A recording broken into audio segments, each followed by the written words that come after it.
अगर कोई बंदा 50 किलोमीटर घर से दूर सफर कर रहा हो,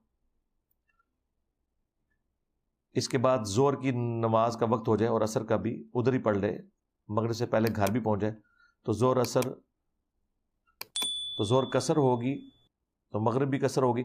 भाई जब आप घर पहुंच गए तो फिर आपने नमाज, घर से मुराद है अपने शहर में दाखिल हो गए, शहर से बाहर आपकी पूरी नमाज कसर नमाज है।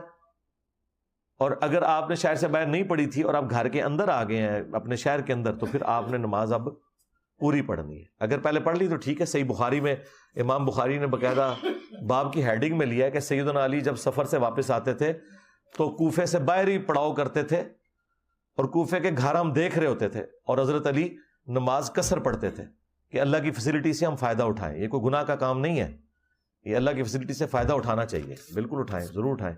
लेकिन जब आप घर पहुंच जाएंगे ना, फिर घर वाले उसके ऊपर अप्लाई होंगे।